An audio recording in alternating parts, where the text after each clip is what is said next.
Assalamualaikum warahmatullahi wabarakatuh. Alhamdulillahi rabbil alamin. Allahumma salli wa sallim ala sayyidina Muhammadin tibbil qulubi wa dawaiha wa afiyatil abdani wa shifaiha wa nuril absari wa dhiyaiha wa qutil arwahi wa ghidaiha wa ala alihi wa sahbihi wa barik wa sallim. Subhanaka la ilma lana illa ma 'allamtana innaka antal alimul hakim. Wala haula wala quwwata illa billahil aliyyil azim. Rabbi shrah li sadri wa yassir li amri wahlul 'uqdatam min lisani yafqahu qawli.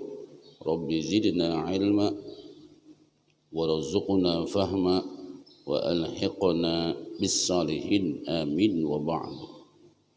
Bapak-bapak, ibu-ibu, hadirin hadirat sekalian, alhamdulillah pada kesempatan subuh ini Allah Subhanahu wa taala masih memberikan kekuatan kepada kita bersama dan sama-sama kita berniat i'tikaf dan bermudzakarah dengan ilmu agama. Insyaallah pada saat ini kita akan membahas tafsir ulang balik, karena fikih sudah lama kita membahasnya, tafsir juga sudah cukup lumayan lama kita kada mempelajarinya. Kita akan membahas surah Al-A'raf. A'udzu billahi minasyaitonir rajim. Bismillahirrahmanirrahim. Alif Lam Mim Shad. Kitabun unzila ilaika fala yakun fi sadrika harajun minhu litunzira bihi wa dzikra lil mu'minin. اتبعوا ما أنزل إليكم من ربكم ولا تتبعوا من دونه أولياء قليلا ما تذكرون وكم من قرية أهلكناها فجاءها بعثنا بياتا أو هم قائلون وما كان دعواهم إذ جاءهم بأسنا إلا أن قالوا إنا كنا ظالمين فلنسألن الذين أرسل إليهم ولنسألن المرسلين فلنقصن عليهم بعلم وما كنا غائبين والوزن يومئذ الحق فمن ثقلت موازينه فأولئك هم المفلحون ومن خفت موازينه فأولئك الذين خسروا أنفسهم بما كانوا بآياتنا يظلمون. صدق الله العظيم. Surah Al-A'raf ini termasuk surah nang paling panjang di dalam surah Al-Quran nang turun di Mekah. Nah, itu. Kalau nang di Madinah itu kan paling panjang surah Al-Baqarah. Nah, jadi surah Al-A'raf ini surah yang paling panjang diturunkan di Mekah. Karena surah-surah di Mekah itu rata-rata pendek-pendek, baik. Seperti Juz Amma itu bukan boleh dikatakan semua Juz Amma itu surah-surah yang ada di Juz Amma itu turunnya di Mekah, kecuali surah An-Nasr. Idza jaa nasrullah itu di Madinah. Nah, itu surah Madinah yang paling pendek, pulang surah An-Nasr. Nah, ini surah yang paling panjang turun di Makkah, surah Al-A'raf. Nah, wa hiya awwalu suratin uridat ditafsiri fi qisasil anbiya. Ini termasuk surah yang memaparkan di sini secara rinci tentang cerita-cerita nabi-nabi. Jadi ini banyak nanti di sini menceritakan kisah nabi-nabi. Ta'arradatis suratul karimah fi bid'i ayatiha lil Qur'anil azim mu'jizata Muhammadil al-khalidah. Wa qarrarat anna hadhil Qur'an ni'matan minar rahman 'alal insani jami'an. Fa'alaihim ay yastamsiku bi tawjihatihi wa irsyadatihi liyafuju bi sa'adatid darain. Jadi pada surah Al-A'raf ini juga memaparkan, yaitu dimulai dengan ayat Al-Qur'an nang agung. Ya, dimulai dengan ayat Al-Qur'an nang agung. Kitabun unzila ilaik. Nah, kitabun itu Al-Qur'an. Jadi awalnya itu sudah memaparkan tentang menceritakan Al-Qur'an, bahwa Al-Qur'an itu mukjizat yang sangat besar bagi Nabi Muhammad SAW dan mukjizat nang al-khalidah nang kekal. Nah, itu kekal sampai akhir zaman Al-Qur'an ini. Dan juga pada Al-Qur'an ini menetapkan bahwasanya di sana terdapat nikmat dari Allah Subhanahu wa taala kepada manusia secara keseluruhan.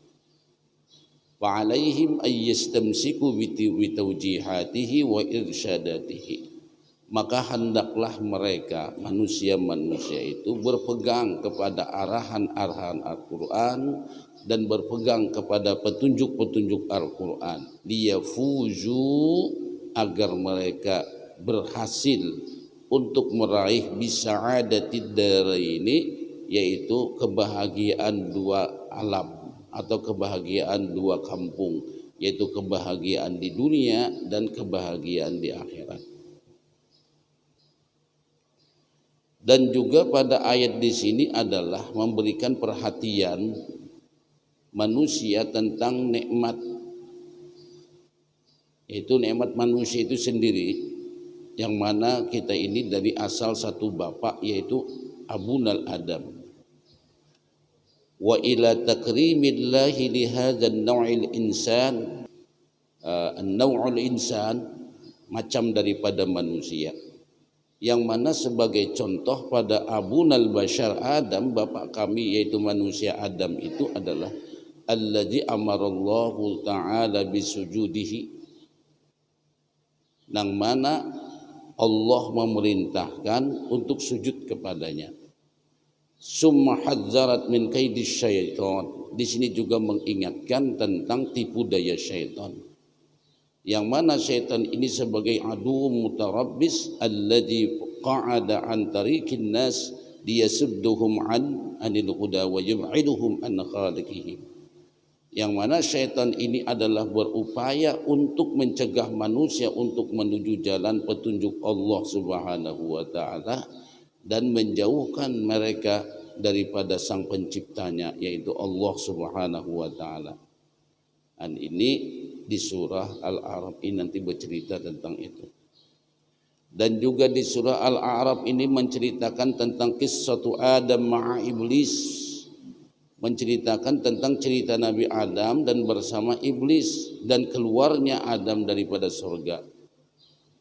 Kemudian turunnya ke muka bumi ini sebagai namuzad ini sebagai contoh disira'i bainal khairi wasyarr, artinya terjadinya pertikaian antara kebaikan dengan kejahatan, wal haqq wal batil, antara yang hak dengan yang batil, dan juga menjelaskan wa bayanin li kaidi iblis di Adam wa dzurriyyatihi, menjelaskan tentang tipu daya iblis kepada Adam dan seluruh zuriat-zuriatnya. Nah, ini juga dijelaskan dalam surah Al-A'raf ini. Dan banyak lagi cerita-cerita lainnya juga menceritakan nanti di sini tentang cerita nabi-nabi. Nah, di sini juga menceritakan tentang cerita nabi-nabi yang terdahulu. Watanawati surah ini juga nanti memaparkan tentang kisasul anbiya dengan secara rinci, seperti kisah Nabi Nuh, Nabi Hud, Nabi Saleh, Nabi Lut, Nabi Shu'aib, dan Nabi Musa. Nah, Nah, itu nanti diceritakan pada pada surah Al-A'raf ini. Kita masuk aja dari surah Al-A'raf dari ayat yang pertama. Alif Lam Mim Shad. Nah, itu. Ini sebagaimana yang kita pelajari dalam surah Al-Baqarah, dia adalah merupakan huruf muqatta'ah, huruf yang terputus-putus, dengan alif, lam, mim, shad. Nah, 3. Dan hikmahnya, wa annal hikmah fi zikriha, hikmah disebutkan huruf-huruf muqatta'ah ini sebagai penjelasan i'jazul Quran, itulah mukjizatnya Al-Quran. Dan juga sebagai isyarat annahu murakkabun min amsali hadhil huruf, ini juga mengisyaratkan bahwasanya dengan disusunnya sebagai contoh huruf-huruf itu disusun dengan satu-satu, dan inilah yang digunakan oleh orang-orang bapander. Orang-orang Arab berbicara pasti ada huruf alif, pasti ada huruf lam, pasti ada huruf mim, pasti ada huruf shad. Nah, jadi disebutkannya demikian, ini sebagai mukjizat bagi Al-Quran.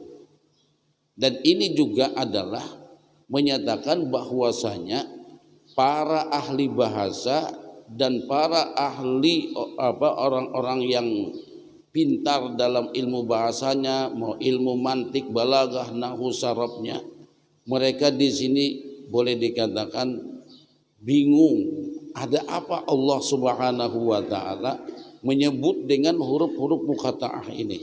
Ini yang mereka tidak mampu untuk memikirkannya. Nah, lalu di sini alif lam mim shad. Nah, alif lam mim shad. Menurut Ibnu Abbas, dalam riwayat Ibnu Abbas menyatakan maknanya adalah anallahu a'lam wa afsil. Akulah, ujar Tuhan, Allah yang lebih mengetahui tentang isi kandungan daripada daripada alif lam mim shad itu, dan akulah yang akan merincikannya. Ini menurut daripada Ibnu Abbas. Sedangkan menurut Abu Aliyah, ujar Abu Aliyah, alif lam mim shad. Alif itu ujar sidin miftahu ismullah. Jadi alif itu adalah pembuka daripada nama Allah. Wal lam itu pembuka daripada nama Allah, maknanya latif. Wal mim miftahu ismihi, jadi itu juga pembuka daripada nama Allah yang bernama Majid.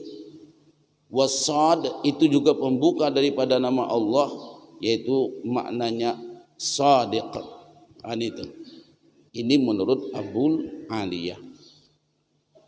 Yang jelas Allah Subhanahu wa taala yang maha mengetahui daripada maksudnya. Lalu dikatakan di sini, kitabun unzila ilaik. Hadza kitabun, ini dah dia kitab. Anzalallahu ilaika ya Muhammad wa huwal Qur'an. Dia adalah merupakan kitab yang Allah turunkan kepada kamu wahai Nabi Muhammad, yaitu Al-Qur'an. Nah, makanya tadi ayat ini dikatakan dimulai dengan ayat Al-Qur'an sebagai mukjizat besar bagi Nabi Muhammad sallallahu alaihi wasallam dan mukjizat yang kekal. Maka bagi kita bersyukur dan bersyukur sebagai hamba Allah dan sebagai umat Rasulullah, yang mana kita termasuk orang yang beriman dengan Al-Quran. Dan Al-Quran ini adalah kitab yang kada kawat dikalahkan dan tidak ada tandingannya. Nah, maka dari itu kita bersyukur dan bersyukur bisi Al-Quran ini. Dan malah kita diberikan oleh Rasulullah motivasi bagi kita membacanya. Ujar Nabi dikatakan iqra'ul Qur'ana, bacailah oleh kalian Al-Qur'an, Al-Qur'an, baca. disuruh kita untuk membaca fa innahu ya'ti yaumal qiyamah syafi'an li ashabi, itu sesungguhnya Al-Quran itu nanti datang pada hari kiamat kepada orang yang membacanya, dia akan bisa memberikan pertolongan.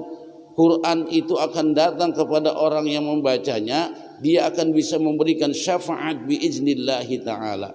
Makanya Nabi menganjurkan bacai, ujar Nabi Al-Quran, baca.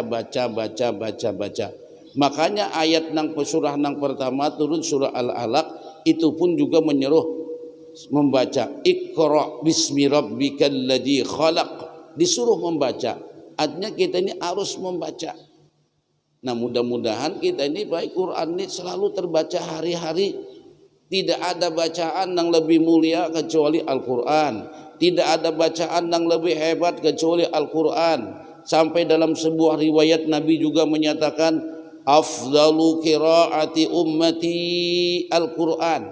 Seabdal-abdal ibadah umatku adalah membaca Al-Quran. Nah, jadi Quran ini kita baca. Jadi banyak Nabi itu menjelaskan dalam hadis-hadis yang memotivasi buat kita agar kita ini selalu membaca Al-Quran.